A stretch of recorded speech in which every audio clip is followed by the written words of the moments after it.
నేను విషయం మాట్లాడుతాను. బాబు అనితమ్మ గారిని ఆ తాగుబోసు వచ్చినాడు తోసేశాడు. ఏమైంది? అమ్మగారు కింద పడిపోయారు. బాధతో మెలికి తిరిగిపోతున్నారు. ఓ మై గాడ్, నాకు చాలా భయంగా ఉంది బాబు. మీరు తొందరగా రండి బాబు. నేను వెంటనే బయలుదేరి వచ్చేస్తాను.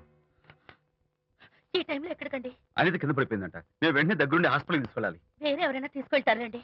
ఇప్పుడు మీరు వెళ్ళొద్దు ప్లీజ్. అర్థం లేకుండా మాట్లాడుకో.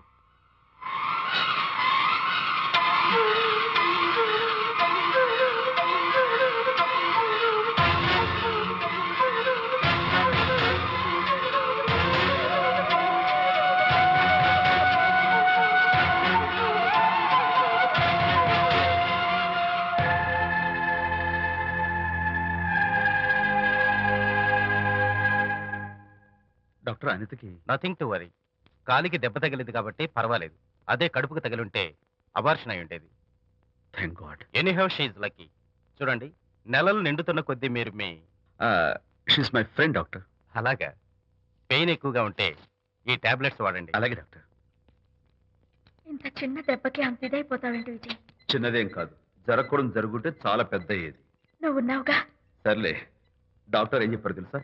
నువ్వు పిచ్చి పిచ్చి ఆలోచనలు పెట్టుకుని మనసు పాడు చేసుకోవద్దని, ఎప్పుడు సరదాగా ఉత్సాహంగా ఉండాలని, కష్టమైన పనులు ఏమీ చేయకూడదని, బాగా రెస్ట్ తీసుకోవాలని, సమయానికి మందులు వేసుకోవాలని, మంచి ఆహారం తీసుకోవాలని, జ్యూసెస్ తాగాలని, ఎక్సర్సైజ్ చేయాలి. ఇవన్నీ డాక్టర్ గారు చెప్పుండరు. నువ్వే కావాలని చెప్తున్నావు కదా. అఫ్ కోర్స్, ఇందులో డాక్టర్ చెప్పిన కొన్ని, నేను కల్పించి చెప్పిన కొన్ని. ఈ డెకరేషన్ అంతా ఎందుకో తెలుసా? నా కొత్త ఫ్రెండ్ కోసం. కొత్త కొత్త ఫ్రెండా? నేను కాకుండా? ప్రస్తుతం నీ కడుపులో రెస్ట్ తీసుకుంటున్నాడు.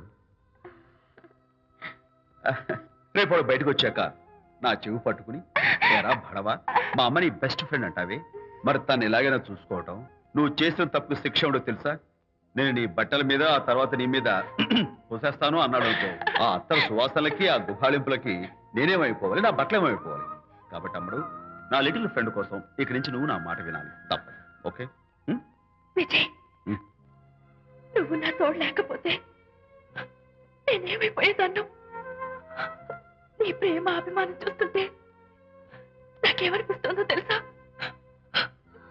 మళ్ళీ జన్మంటూ ఉంటే నీ కడుపున వచ్చి పాపాయిని పుట్టాలనిపిస్తుంది. ఇంతకంటే ఎలా చెప్పాలో? ఊరుకో. మా అనిత ఎప్పుడు ఇదొకటి అనితలాగే సరదాగా, హుషారుగా, అల్లరి చేస్తూ, గోల్ చేస్తూ ఉండాలి. Okay? Come on, Chira. That's good. Come on, let's go. రా తల్లి రా. అల్లుడితో చెప్పకుండా అలిగొచ్చేసావా?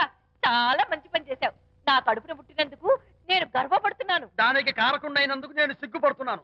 ఆడపిల్ల అడిగి అత్తవారి నుండి వచ్చేస్తే 4 మంచి మాటలు చెప్పి పంపించాల్సింది పోయి వెనకేసుకొస్తావా వేరు పెనుగా అన్నాడు సుబ్బాయమ్మ భర్త తన భార్యతో. శాంతి, శాంతి. అల్లుడు గారా, రండి రండి. ఏమిటి శాంతి, మాట మాత్రమే చెప్పకుండా వచ్చేసావు? మాట వినని మనిషితో చెప్పి రావాల్సిన అవసరం నాకు లేదు. సర్లే, పద ఇంటికి. ఏ ఇంటికి? మన ఇంటికి. ఇల్లాలి మాటకు విలువలేని ఆ ఇల్లు దాని ఇల్లు ఎలా అవుతుంది? మీరు ఆపుతారా? శాంతి, నువ్వు చిన్న విషయాన్ని పెద్ద విషయం చేస్తున్నావు. చిన్న విషయమా? ఇది చిన్న విషయమా?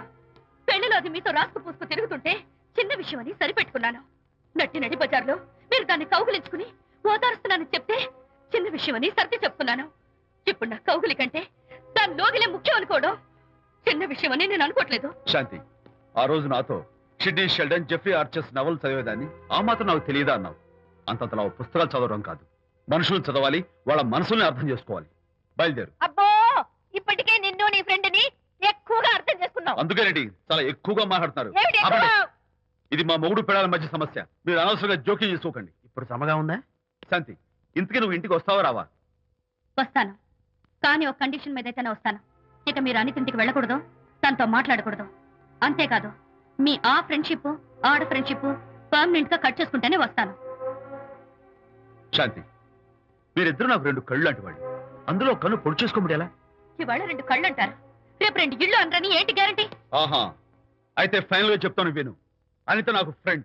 నేను తనతో మాట్లాడతాను, తన ఇంటికి వెళ్తాను, తన బాగోగులు చూస్తాను. నీకు ఇష్టమైతే నాతో రా, లేకపోతే మీకు మీ ప్రత్యేకమైన ఫ్రెండ్ మీద, ప్రత్యేకమైన ఫ్రెండ్షిప్ మీద మోసు తగ్గి పెళ్ళం కావాల్సి వచ్చి నా కాళ్ళ దగ్గరికి వచ్చినప్పుడే నేను వస్తాను.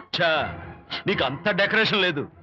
పవిత్రమైన స్నేహానికి అర్థం తెలుసుకుని భర్త లేని ఆడదాని బతుక్కి అర్థం లేదని గ్రహించి నువ్వే వచ్చి నా కాళ్ళు పట్టుకుంటావు.